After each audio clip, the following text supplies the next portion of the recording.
Hello, this lesson is about articles, masculine and feminine words. Hola, esta lección es sobre artículos, palabras masculinas y femeninas. Hi, welcome to Spanish for London. My name is Laura and in today's lesson we will study the articles and masculine and feminine words. Remember that we are now studying grammar at the basic level. Okay, so let's start. The articles are very important words in any language. For example, in English we have the or a, and in the plural some. So when I want to say the boy or a window, these words, the, a, are articles. In Spanish we say artículos. Now, the question is that in English, when we say the boy, the girl, the boys, or the girls, the word remains the same. But in Spanish, as you probably know, we change all the time according to feminine, masculine, singular, or plural features. So the articles change as well. For example, if I want to say the boy, this will be el niño. But the girl is la niña. The boys es los niños and the girls is las niñas. So you see, the word de is split into 4 different words in Spanish. If the word is a masculine, we put el. If it's a feminine, we put la. So how do we know when a word is feminine or masculine? For that, we have a golden rule. The golden rule is if the word ends with a, we put the feminine article. And if the word ends with o, we put the masculine article. We have some exceptions, and of course, I will teach you the exceptions in another lesson, not in today's lesson. This is a very, very basic level. Okay, so remember, in 90% or most in Spanish, when the word ends with a, you put la. And when the word ends with o, you put el. Do you see?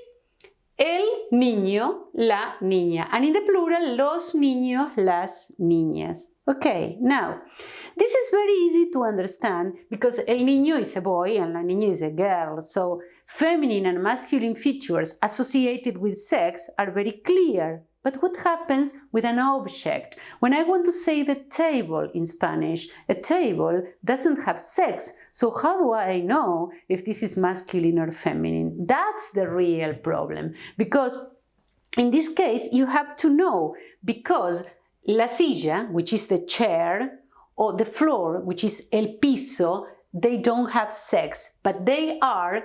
The word itself sometimes is masculine or sometimes is feminine. So remember the golden rule. Silla, chair, ending with a is la silla. And piso, floor, ending with o is el piso. Okay, now let's see the other article. A window or a roof. In this case, again, we have the feminine, una. So a window is una ventana. Or a roof, un techo. Okay, remember, don't say uno here. We drop the o for the article. When we say uno, it's the number. So we say 1, 2, 3, 1, 2, 3. You can study this in our lesson about numbers. Okay? So, una ventana is one window. Sorry, my mistake. Una ventana is a window, is one window as well. So it wasn't technically a mistake. And un techo is a roof. Unas ventanas, some windows. Unos techos, some roofs.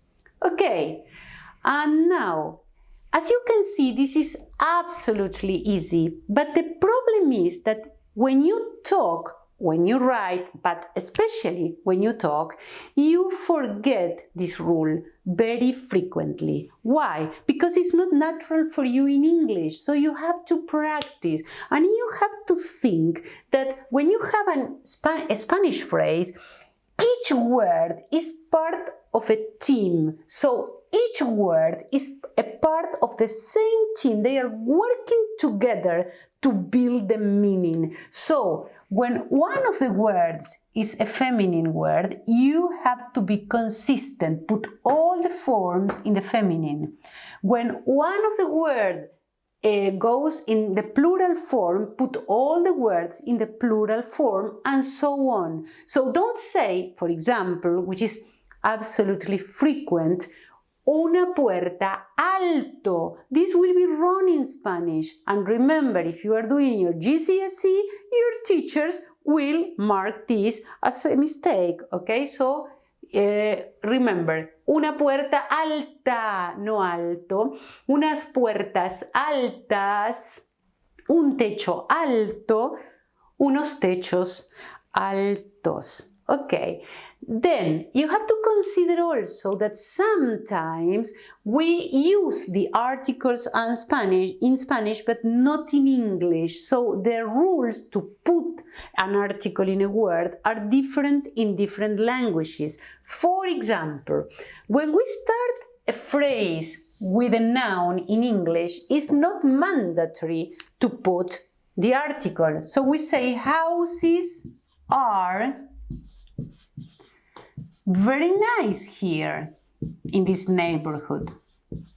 If I want to say this in Spanish, I cannot say casas son muy bonitas aquí. This will be wrong. I am translating word by word, which, by the way, is the worst thing that you can do when studying a language. Never translate word by word. It doesn't work most of the time. So, if you say in Spanish, casas son muy bonitas aquí, this is wrong, because when you start a phrase with a noun, the article is mandatory. So, the correct way will be las casas son muy bonitas aquí. Okay? So, remember, we use articles in a slightly different way in Spanish. Okay, that's the end of the lesson. Practice, continue studying, and the most important thing is practice when talking. Try to remember, try to ask yourself, okay, what color is it, for example? ¿De qué color es esto? Okay, the house is yellow. La casa es amarilla. You can practice with your colors, okay? So, practice the vocab of the colors and then try to say, the house is yellow. La casa es amarilla. Now, the houses are yellow. Las casas son amarillas. And try to practice again and again to put the correct forms, masculine, feminine, singular, and plural. And remember, the clue is the article. If the article is la, go with the feminine. If it's las, go with the feminine plural. If it's el, go with the masculine. If it's los, go with the masculine plural. Okay, see you next time. Bye, adiós. That was Spanish for London, and I see you next class. Nos vemos la próxima clase.